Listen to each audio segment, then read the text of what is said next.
시간은 특별한 날이니까 한 번 더 좌우에 계신 분들과 이렇게 인사하겠습니다. 우리가 신중한국교회잖아요. 옆 사람 보시면서 생일 축하합니다. 시작. 생일 축하합니다. 생일 축하합니다. 오늘은 신중한국교회가 21살이 되는 날입니다. 여기까지 인도에 오신 그 하나님의 신실하심을 찬양합니다. 이와 같은 기쁨의 날에 주님께서 우리들에게 허락해 주신 말씀은 시편 119편입니다. 이유가 있겠죠. 이 말씀 우리 가운데 지나가게 하시는 바로 옆에 이 말씀을 읽게 하시는 하나님의 의도가 있습니다. 시편의 구조를 보면서 오늘 우리 교회에 주신 하나님의 말씀을 발견하게 되는데요. 우리가 잘 알다시피 시편은 총 5권의 책으로 이루어져 있습니다. 그 중에서 오늘 본문은 5번째 5권에 속한 본문인데 시편 107편부터 150편까지가 마지막 5권에 해당합니다. 그리고 이 5권은요 다시 3가지 3부작으로 나누어지는데 1부는 107편부터 117편까지, 2부는 118편부터 135편까지, 그리고 136편부터 마지막까지가 3부에 해당됩니다. 이렇게 나눌 수 있는 근거는 그 시작과 끝이 동일하게 끝나기 때문에 그렇습니다. 1부의 시작은요 여호와께 감사하라, 1부의 마지막은요 할렐루야로 끝이 납니다. 2부의 시작도 여호와께 감사하라, 끝은요 할렐루야로 끝이 납니다. 3부도 똑같이 여호와께 감사하라, 할렐루야로 끝이 나기 때문에 그렇습니다.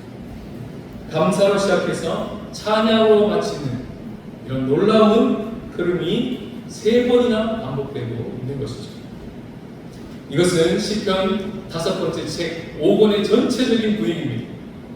시편 1편부터 41편까지가 1권인데 거기는 탄식시가 무려 60%나 있습니다. 10개 중에 6개가 탄식시고 10개 중에 2개가 찬양시입니다. 그런데 5권에 이르러서는요 분위기가 완전히 바뀝니다. 어떻게 해요? 찬양시가 10개 중에 6개고요 탄식시는 10개 중에 2개로 바뀝니다. 대역전이죠. 대반전이 일어나는 것이죠. 의도적인 구조입니다. 보이는 왕들이 자신의 불신실함으로 말미암아 실패해놓은 그 모든 일들에 대하여 보이지 않는 왕 대신 하나님께서 신실하심으로 이 모든 것을 많이 하신다고 하시는 하나님의 놀라운 역전의 통치하심, 반전의 다스리심이 시편의 주제입니다. 한마디로 말하면 이 깨어진 세상 속에 침투에 들어오시는 하나님의 나라, 그 나라를 보고 탄성을 내주는 사람들의 소리, 그리고 그것을 너무 보고 싶은데 우리의 두 눈에 보이지 않는 것 같은 이 깨어진 세상 한복판에서 탄식하는 사람들의 노래소리가 시편인 것입니다. 이와 같은 정교한 구조 속에서 하나님은 우리들에게 이렇게 말씀하십니다. 어떤 상황 속에서도 하나님은 선하시고 그 하나님의 인자하심은 영원하다는 것을 믿으라. 이것을 우리들에게 말씀하십니다. 헤쳐나갈 길이 하나도 보이지 않는 그때에도 하나님께는 길이 있음을 믿으라. 우리 하나님에게는 항상 어떤 상황에서도 어떤 문제 앞에서도 하나님께는 히든 카드가 있다. 그것을 믿으라. 탄식과 한숨으로 그 길을 한복판을 걸어가는 그때에도 하나님 우리를 향해서 감사로 시작해서 찬양으로 마칠 수 있는 길을 열어내시고야 하시는 웨이메이커시다. 그분이 우리 가운데 하나님이시다 라고 하는 메시지가 시편 5권의 핵심 메시지입니다. 이런 놀라운 시편의 하나님을 우리가 어떻게 경험할 수 있는지, 어떻게 실감하고 체감할 수 있는지 그 길을 제시하는 시편이 바로 시편 119편입니다. 21주년 교회 생일을 맞이하면서 청년의 우리 신주한국교회에 주시는 하나님의 메시지를 함께 경청하기를 원합니다. 첫 번째 메시지 다 같이 읽겠습니다. 시작. 나눔을 통해 하나님 나라를 드러내라. 아가서에서도 그랬지만요, 이 시편도 우리가 가지고 있는 개역 개정 성경은 표제만 나와 있지만 이제 여러분들이 통독하고 받으실 새한글 성경에는 표제만 있지 않습니다. 뭐가 있냐면 이 고백을 듣는 대상이 누군지가 나와 있습니다. 누구에게 하는 말인지를 상세하게 알려주고 있습니다. 1편부터 무려 150편까지 계속 그 표식이 따라갑니다. 총 4부의 정도가 있는데요. 그 하는 말이 공동체 사람들에게 하는 말이면 달로 열고, 사람들에게 하는 말 달로 닫고, 이렇게 딱 적혀 있습니다. 그 말이 하나님께 올려드리는 말이라면 기도라고 적혀 있고요. 그 말이 자기 자신에게 하는 말이라면 혼자 하는 말이라고 적혀 있습니다. 그 말이 하나님 우리에게 주시는 말이라면 하나님께서 하시는 말씀이라고 적혀 있습니다. 오늘 본문은 어떨까요? 119편 1절부터 3절을 시작할 때 앞에 대갈로를 내고 이렇게 적혀 있습니다. 사람에게 하는 말. 그리고 새한글 성경이 어떻게 기록하는지 새한글 번역으로 우리 다 같이 스크린 보시면서 읽어보시겠습니다. 시작. 복 있습니다. 삶의 길이 나무랄게 걷는 사람은 그는 여호와의 가르침대로 살아가는 사람입니다. 복 있습니다. 여호와의 증언들을 따르는 사람은 그는 온 마음으로 여호와를 찾습니다. 그런 사람은 하지 않습니다. 불의한 짓을 여호와가 정하신 길로 걷습니다. 이 말씀을 통해서 우리에게 주신 메시지는요, 나눔을 통해서 하나님의 나라가 드러난다는 것입니다. 작년까지 우리가 늘 예배 마침 찬송을 불렀던 찬양 마지막 후렴 가사가 어떻게 됩니까? 사람이 나눔이 되고 나눔이 삶이 되며 하나님의 나라를 보게 하리라. 이렇게 고백했습니다. 시편 말씀을 읽다 보면 놀라운 충격에 빠지는데요. 사람에게 하는 말이 말씀이 되다. 이런 충격에 빠집니다. 내가 누군가에게 하는 말이 기록된 말씀이 되다. 어떻게 볼 수 있습니까? 내가 누군가에게 한 말이 그 말을 통해서 하나님의 말씀이 유통되는 통로가 될 수 있다니, 그게 시편입니다. 그것을 가르쳐주는 게 시편입니다. 우리는 이 입교식과 세례식을 통해서 우리의 자녀들이 어떻게 나누는지를 봤습니다. 그 나눔을 들으면서 지금도 하나님이 일하고 계신다는 것을 우리의 눈으로 목도하였습니다. 매주 주일 마음으로 드리는 예배, 오늘도 올라갔죠? 예배가 끝나고 속으로 나눔을 할 때 산말기 주보를 펼쳐서 1번 질문을 앞에 세우고 우리는 한 주 동안 그 말씀이 어떻게 적용하며 살았는지 묻죠? 그 나눔을 들으면서 하나님의 말씀이 우리 가운데 유통되는 것입니다. 매주 화요일 산말기 오시면 그 분위기가 생생하게 경험될 수 있습니다. 매일 교독방에서 우리는 그렇게 하고 살고 있습니다. 이 나눔의 방식을 우리는 지금 계속 훈련하고 있고 연습하고 있고 맛보고 있는데요. 이 나눔의 방식과 정반대되는 방식이 뭘까요? 안 나눔 방식일까요? 가르침의 방식. 가르침의 방식과 나눔의 방식은 결이 좀 다릅니다. 공동체 안에는요, 가르침이 반드시 있어야 합니다. 그런데 가르침만 있으면 어떻게 될까요? 복음이 전수될 수 있을까요? 오히려 복음이 방해될 것입니다. 가르침만 있게 되면 오히려 복음이 전수되지 못하고 그 모든 말들이 때로는요 잔소리로 들립니다. 복음의 전수를 가로막는 이유가 되는 것이죠. 설교만 하면 복음이 전수될까요? 그랬다면 예수님이 설교만 하고 하늘로 올라가셨을 겁니다. 주옥 같은 설교만 남기고 하늘로 올라가셨어도 충분했을 것입니다. 그런데 예수님은 그렇게 사역하지 않으셨습니다. 예수님은 분명히 가르치셨지만 예수님은 그 못지않게 보여주셨고 나누셨습니다. 그분은 그분의 마음을 나누셨고 그분의 시간을 나누셨고 그분이 가지고 있는 모든 것을 나누시고 마지막에는 자신의 생명까지 다 나누시고 하나님의 나라를 말로만 하지 않고 우리들에게 주시고 가셨습니다. 그분이 예수 그리스도십니다. 가르치면요, 내가 예수님을 따르지 않아도 누군가에게 얼마든지 훈수 줄 수 있습니다. 집사님, 그거 아니야. 여사님 그렇게 하면 안 되죠. 얼마든지 자기는 그렇게 살고 있지 않으면서도요, 가르칠 수 있습니다. 훈수 줄 수 있습니다. 그런데 나눔은요, 그렇지가 못합니다. 나눔은 내가 지금 그 예수님을 따라가고 있지 않으면 나눌 게 없습니다. 그래서 나눔을 통하여 하나님의 나라가 드러나고 보여지는 것을 주님 기뻐하십니다. 주 안쪽에 보시면 산말미 나눔 1번이 그래서 중요합니다. 한 주간 살면서 하나님의 사랑에 어떻게 빠져서 사셨습니까?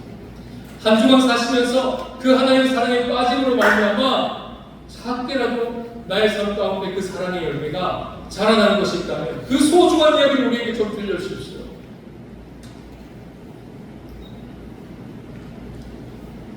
이것이 지난주 말씀을 어떻게 적용하고 어떻게 맛보고 사셨습니까?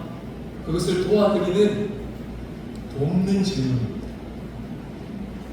잘 나눌 수 있는 툴이 워드 페인팅에 나와 있습니다. 보시면요, 3C로 나누는데요, 컨텍스트, 챌린지, 체인지라고 하는 툴을 가지고 우리는 나누게 됩니다.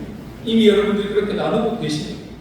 예배를 시작할 때 마음으로 드린 예배 오늘도 올라가지 않습니까? 그것을 그대로 한번 적용해 보겠습니다. 컨텍스트, 참 뜬금없다 라고 생각했던 아나서였다. 이게 컨텍스트예요. 그런데요, 챌린지 뭡니까? 이토록 아름다운 하나님의 나를 향한 사랑의 노래였던가, 새롭고도 큰 감동이었다. 챌린지. 그리고 체인지가 됩니다. 부족한 내가 완전한 하나님 사랑 안에 속하여 있고 그분의 사랑을 받는 사람임을 깨닫습니다. 오늘도 그 삶은, 내 삶은 주님께 받아들여졌으며 불러주신 곳에서 받은 사랑의 힘으로 세상을 넉넉히 살아가겠습니다. 체인지. 컨텍스트 또 하나 볼까요? 잽이나 툭툭 던지는 작은 요구에게도 맥을 못 추는 삶이었습니다. 이것이 우리의 현재 스포입니다. 컨텍스트.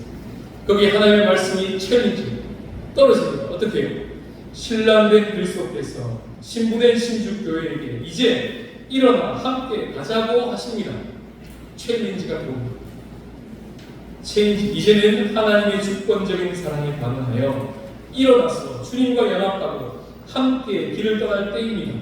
힘있고 능력 있는 신랑과 함께 거친 길을 헤쳐나가며 나와 우리 교회를 위해 마련해 놓으신 큰 잔치를 맛볼 때입니다.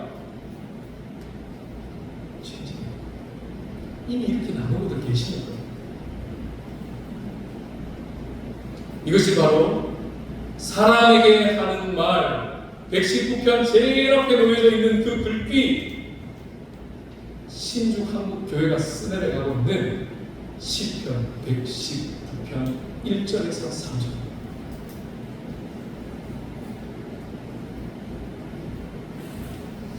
묵상을 하면서 자녀를 대할 때 특히나 이 무게 중심이 가르침에서 나눔으로 옮겨간다면 얼마나 좋을까 하는 소망이 생겼습니다. 그렇게 되면 우리 자녀들이 얼마나 가정에서 부모와 얘기하는 것을 기뻐할까, 좋아할까. 가정에서 왜 자녀들이 자꾸 가정 예배를 싫어할까요? 이유가 뭘까요? 모양은 예배인데, 모양은 기도인데 속의 내용 뭡니까? 잔소리입니다. 그러니까 싫어하는 거예요. 그냥 아빠가 만난 하나님을 나눠주면 되는데, 그냥 엄마가 실패한 걸 나눠주면 되는데, 엄마 아빠도 너희랑 같이 똑같이 그 문제로 합한다는 걸 나눠주면 되는데, 그렇게 하지 못하고 잔소리를 하기 시작하고 하나님께 기도하고 잔소리를 하고 그러면서 그 자리가 자꾸 싫어지는 것이죠. 그러나 그 무게의 중심이 가르침에서 나눔으로 바뀌기 시작하면 가정의 분위기도 오늘 시편의 분위기처럼, 시편의 5권의 분위기처럼 바뀌지 않을까요? 그것을 오늘 우리에게 알려주고 계십니다. 하나님의 나라는 나눔을 통하여 드러납니다. 나눔을 통하여 보여줍니다. 그것을 하나님은 너무나 기뻐하십니다. 두 번째 메시지 다 같이 한번 읽겠습니다. 시작. 기도를 통해 하나님 나라를 드러내라. 이제 4절부터 8절까지는요. 성경책 앞에 갈로 열고 기도 갈로 닫고 이렇게 적혀 있습니다. 무려 176절까지 전부 다 기도입니다. 딱 한 절 빼고 115절 빼고 사람에게 하는 말과 기도로만 이루어져 있는 것이죠. 119편은 모두가 다 하나님께 드리는 기도로 길게 나타납니다. 여기서 기도를 한다는 것은 하나님의 말씀대로 살아가고 그것을 살아내는 힘이 자신에게서 나오지 않는다는 것을 고백하는 것입니다. 기도를 한다는 것은 그 힘이 하나님으로부터 나옵니다라는 것을 믿고 있는 시편에 저장한 거예요. 사절 한번 읽어보겠습니다. 시작. 주께서 명령하사 주의 목도를 잘 지키게 하셨나이다. 주의 목도를 잘 지키게 하신 분이 누구십니까? 주이십니다. 5절 읽겠습니다. 시작. 내 길을 곱게 정하사 주의 율례를 지키게 하소서. 주의 율례를 지킬 수 있도록 주께서 지금 무슨 일을 하고 계십니까? 우리의 길을, 내 길을 굳게 정하고 계십니다. 하나님 그 일을 하고 계십니다. 7절을 다 같이 읽겠습니다. 시작. 내가 주의 의로운 판단을 배울 때에는 정직한 마음으로 주께 감사합니다. 우리가 어떻게 정직한 마음으로 주께 감사할 수 있습니까? 하나님께서 의로운 판단을 우리에게 할 수 있도록 가르쳐 주시는 게 되었습니다. 가르쳐 주시는 분은 하나님이십니다. 그분이 우리에게 그 일을 하고 있기 때문에 7절과 같은 고백을 할 수 있는 것입니다. 할 수 있는 것이죠. 이처럼 시편 119편 속에는요, 처음부터 끝까지 시편 기자의 고백 속에는 하나님께서 지금 우리를 위해서 얼마나 열심을 다해 신실함으로 일하고 계신지를 노래하면서 우리들에게 메시지를 전하고 있는 것입니다. 이처럼 하나님이 하신 일이 말씀을 통하여 삶을 통하여 보여지기 시작하고 그것이 내가 해야 되는 일보다 크게 보이기 시작하고 먼저 보이기 시작하면 우리의 언어가 달라지기 시작하는데요. 그전에는 우리가 하나님 앞에 나가면 기도할 때 간구의 언어만 가지고 있습니다. 하나님 도와주세요. 하나님 이거 좀 해주세요. 하나님 저희 이거 좀 주세요. 그렇게 기도를 먼저 배우고 시작합니다.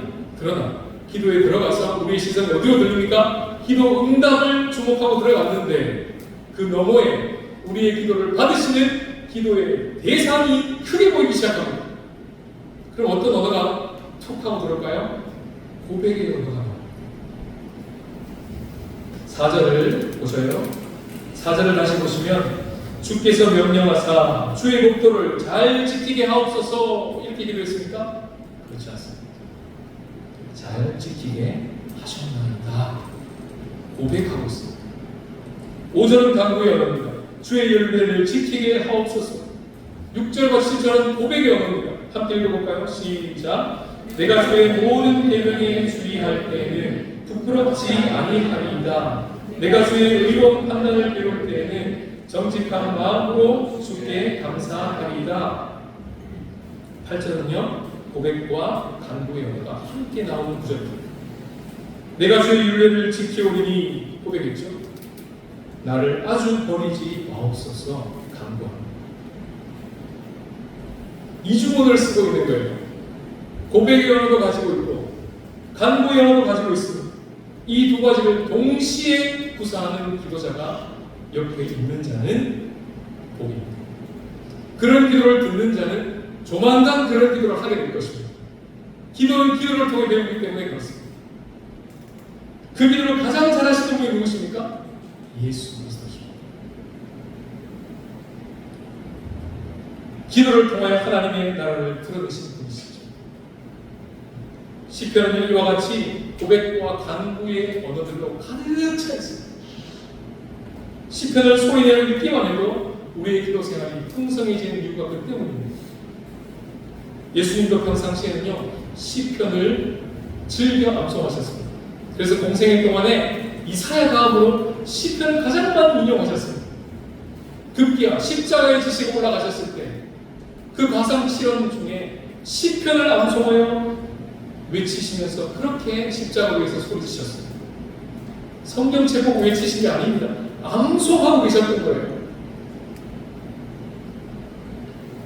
부활하신 예수님이 찾아오셔서 11제자들에게 나타나셔서 이렇게 말씀하십니다. 함께 읽겠습니다. 시작. 또 이르시되 내가 너희와 함께 있을 때에 너희에게 말한다. 곧 모세의 율법과 선지자의 글과 시편의 나를 가리켜 기록된 모든 것이 이루어져야 하니라 하나님이 이것을 아시고. 급기야 예수님은요 이 시편의 모든 것이 나를 가르치고 있다고 예수님의 성경 독법을 가르쳐 주셨어요. 엄청난 말씀입니다. 시편 22편 1절 엘리엘리 라마 사막다니만 예수님을 가리키는 구절이 아니라 시편 1편 1절부터 복 있는 사람은 예수님이시구나 이렇게 읽으라는 것입니다. 150편 끝까지 호흡 있는 자마다 여호와를 찬양할지어다. 그분이 예수님이시구나. 할렐루야. 그렇게 읽으라는 것입니다.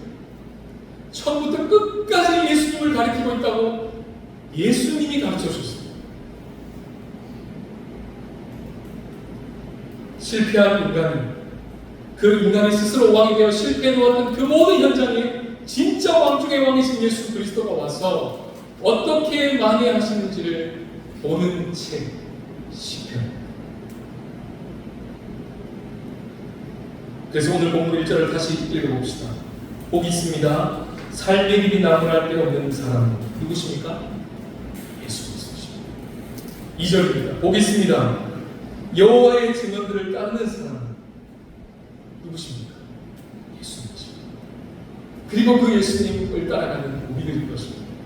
이렇게 시편을 읽어라고 부활하신 예수님이 12제자들에게 나타나셔서 모세와 선지자들과 모든 시편을 가르쳐 나를 가르쳐 하는 말을 이렇게 읽으라고 가르쳐 주신 것입니다. 놀랍지 않습니까? 3절을 읽어봅시다. 3절은 어떻게 읽습니까? 불의한 짓을 골라하고 있고 여호와가 정하신 길로 정해놓으신 길로는 가기도 싫고 가지도 못하는 그런 우리를 향해서 복 있는 사람이 먼저 이 땅에 오셔서 그 길을 가셨습니다. 그 불의함을 짊어지셨습니다. 그래서 이제 그분이 우리에게 의롭다고 칭해주시고 우리도 여호와가 정하여 놓으신 그 길을 걸어갈 수 있도록 다 이루었다. 십자가와 부활로 이 모든 것을 다 이루었다. 나만이 아니라 너희도 이 길을 걸어갈 수 있다. 일어나라. 나와 함께 걸어가자. 너희도 나와 함께 불의한 짓을 하지 않고 의로운 길로 나와 함께 걸어갈 수 있다라고 3절을 그렇게 읽어라는 것입니다. 그런 자는 예수님의 이름으로 기도하기 시작합니다. 그런 자는 예수님의 자격으로 기도하기 시작합니다. 우리가 날마다 기도 끝에 예수님의 이름으로 기도합니다라는 말은 주문이 아니라는 사실을 깨닫게 됩니다. 그 말은 무엇입니까? 배웠죠? 이제부터 네가 하는 기도를 내가 예수의 기도로 듣겠다. 그 고백이 예수님의 이름으로 기도합니다.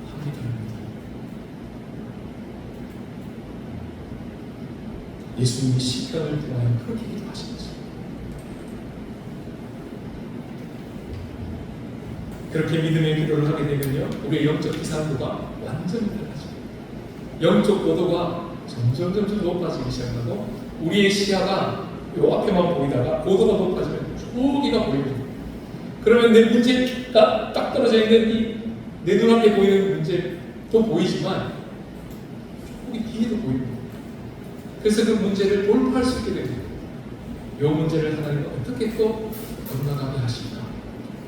두렵고 무서워서 하나님께 매달려 기도하는 것이 아니라 설렘과 기대함으로 기도에 들어가서 주님 다스려 주십시오. 이 문제를 다스려 주십시오.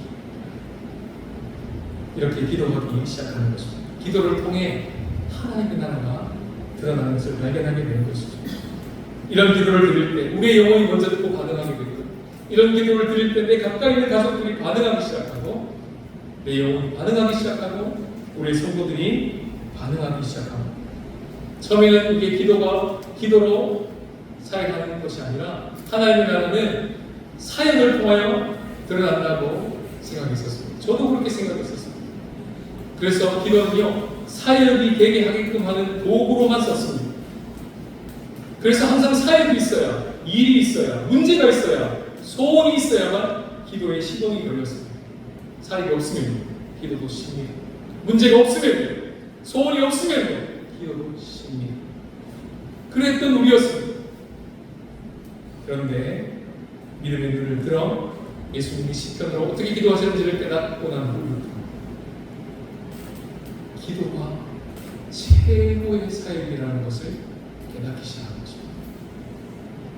사역을 위해 기도했던 목사가 기도가 최고의 사역인 것에 대하여 눈을 뜬 것입니다. 입교 세례자들을 끌어안고 목사님이 제일 많이 한 게 뭘까요? 가르치니까요. 일주일에 한 번씩 줌을 열어 인터넷에서 온라인에서 만나 나눔하는 것일까요? 얘네들을 불러가지고 밥 먹이는 것일까요? 제일 많이 하고 제일 오래 한 게 뭘까요? 말 안 하겠습니다. 다 알고 계십니다. 왜일까요? 왜 그렇게 사역할까요? 하나님의 나라는 말에 있지 않기 때문에 그렇습니다. 하나님의 나라는 능력에 있습니다.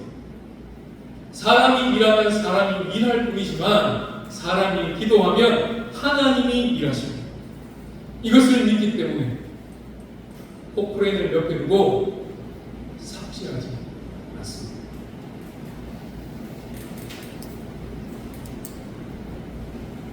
제자들이 변화산에서 올라온 예수님을 맞이했을 때 산 아래에서는 난리가 났습니다. 그전에는 귀신이 쫓아졌는데 왜 오늘은 쫓아지지가 않지? 자기가 너무나 궁금해서 예수님이 오자마자 질문합니다. 예수님, 우리가 왜 귀신을 쫓아내지 못했습니까? 예수님의 대답은 이것입니다. 다 함께 읽겠습니다. 시작. 예수의 기도 외에 다른 것으로는 이런 종류가 나갈 수 없느니라. 단순한 축비, 종교 현상을 말하는 것이 아닙니다. 복음서에서 축비는 하나님의 나라가 임했다는 것을 가시적으로 보여주는 현상입니다. 그것을 가능케 하는 것이 무엇이라고 예수님 가르쳐 주십니까? 기도다. 그 옆에 뭐라고 합니까? 기도 외에는 다른 것이 없다. 외에는 없다. 이렇게까지 말씀하셨어요. 우리가 삶에서 왜 밀릴까요? 열심히 안 살아서 밀릴까요? 기도가 밀리는 것입니다. 기도의 자리에서 밀리고 계신 것입니다. 시편을 통해 예수님의 기도를 배우면요, 기도가 다시 살아나기 시작합니다. 고백의 언어가 붙기 시작하고 강구의 언어가 더욱 풍성해지기 시작합니다. 믿음의 이중 언어를 배우기 시작하고 기도의 분위기가 달라지기 시작합니다. 어떻게 해요? 이기는 분위기가 됩니다. 두려워서 무서워서 기도하는 것이 아니라 믿음으로 기도하기 시작합니다. 8절을 보겠습니다. 내가 주의 율례들을 지키오리니 나를 아주 버리지 마옵소서. 이 시편 기자는 지금 무서워서 이런 기도를 하는 것이 아닙니다. 버려질까봐 두려워서, 그러니까 주의 율례를 지킬 테니까 저 좀 버리지 말아주세요 하고 어머 무서워 이런 분위기가 아닌 것입니다. 그러면 이 분위기는 무슨 분위기입니까? 그 앞절에 보시면 주께서 의로운 판단으로 우리를 가르치실 때, 그 의로운 판단을 배울 때 우리가 감사함으로 주님을 찬양하게 될 것이라고 얘기할 때, 이 시편 기자는 버림을 당하는 것 같은 그 깨어진 세상 한복판에서 사자와 같이 포효하면서 뒤로 밀리지 않고 영적 기세를 그대로 유지한 채 주님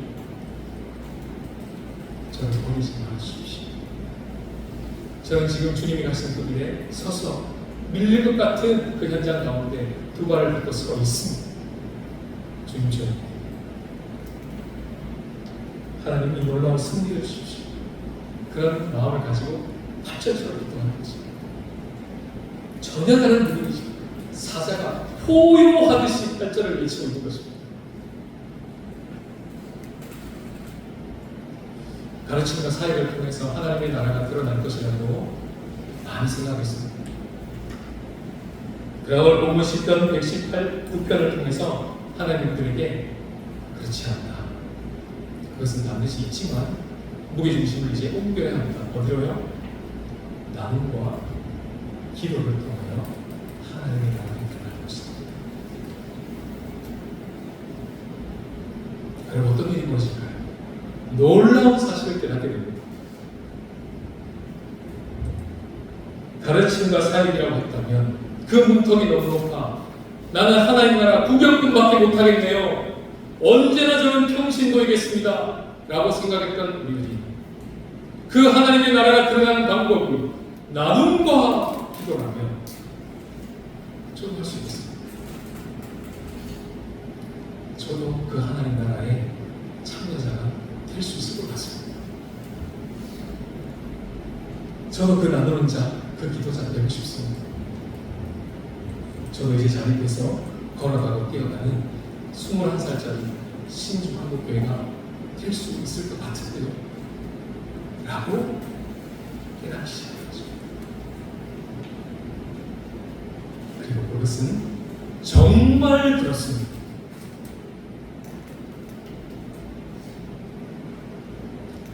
나눔과 기도를 통하여 하나님의 나라를 드러내시는 그런 영적 청년과 같은 신주한국교회가 되시기를 주님의 이름으로 축복합니다.